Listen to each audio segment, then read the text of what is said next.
இயேசு உங்களை நேசிக்கிறார். இந்த நாள் வேதாகம தியானத்திற்கு உங்களை அன்புடன் அழைக்கிறேன். ஒருவன் தன் சிநேகிதருக்காக தன் ஜீவனை கொடுக்கிற அன்பிலும் அதிகமான அன்பு ஒருவரிடத்திலும் இல்லை. யோவான் 15:13. இளைஞன் ஒருவன் ஒரு உயர்ந்த மலையின் உச்சியிலிருந்து தவறி கீழே விழுந்து விட்டான். உடல் முழுவதும் பயங்கர காயம் ஏற்பட்டு இரத்தம் பெருக்கெடுத்ததால் அவன் மரண தருவாயில் இருந்தான்.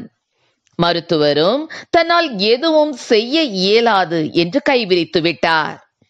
அவனது எலும்புகள் முறிந்திருந்தால் சரி கட்டலாம், நோய்வாய்ப்பட்டிருந்தால் மருந்து கொடுத்து சுகமாக்கலாம். ஆனால் அவன் இரத்தம் அனைத்தையும் இழந்து விட்டான்.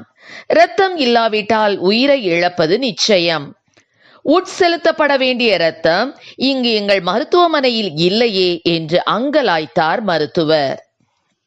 என் மகனை காப்பாற்ற வழி இல்லையா என்று தந்தை கதறிய போது மருத்துவர் அவரிடம், யாராவது தனது இரத்தத்தை கொடுக்க முன்வந்தால் அவன் உயிர் பிழைப்பான் என்றார்.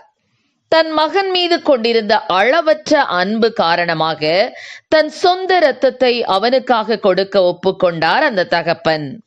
தகப்பனுடைய உடம்பிலிருந்து இரத்தம் அவசரமாக பரிசோதிக்கப்பட்டு அது ஏற்றதாக இருந்தபடியால் உடனடியாக மகனுடைய உடலுக்குள் செலுத்தப்பட்டது. சில மணி நேரத்திற்குள் முதியவரான அந்த தகப்பன் பலவீனமடைந்து மரித்து போனார். ஆனால் மகன் பிழைத்து கொண்டான்.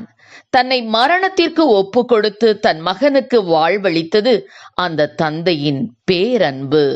ஆம், எனக்கு அருமையானவர்களே, மலையிலிருந்து விழுந்து காயமுற்று இரத்தத்தை இழந்தவனைப் போல நாமும் பரிசுத்தத்தின் உயர்விலிருந்து பாவ படுகொழியில் வீழ்ந்து ஆவிக்குரிய வாழ்வை இழந்திருந்தோம். நம் பரம தகப்பன் இயேசு தம் பரிசுத்த இரத்தத்தை சிலுவையில் சிந்தி நமக்கு மீட்பை கொடுத்தார். ஒருவன் தன் சிநேகிதருக்காக தன் ஜீவனை கொடுக்கிற அன்பிலும் அதிகமான அன்பு ஒருவரிடத்திலும் இல்லை என்று யோவான் 15:13 சொல்லப்பட்டபடி நம்மை மீட்க ரட்சிக்க தன் ஜீவனையே தந்தார் நம் தேவன். ஆம் பிரியமானவர்களே, தியாகம் தூய்மை மிக்கது, தன்னலமற்றது.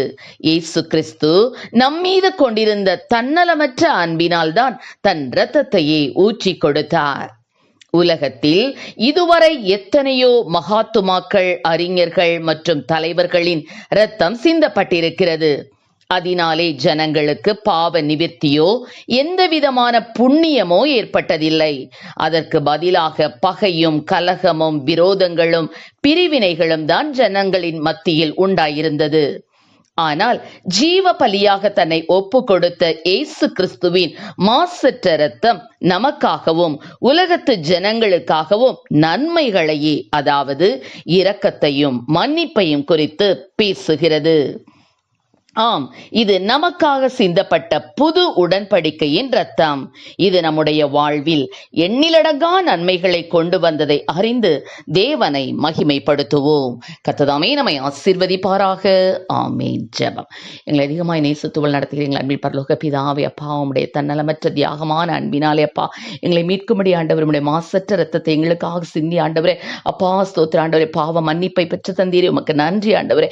நித்திய வாழ்வுக்கு நேராக எங்களை கர்த்தாவை நடத்துகிறீரே, உமக்கு நன்றி தகப்பனே.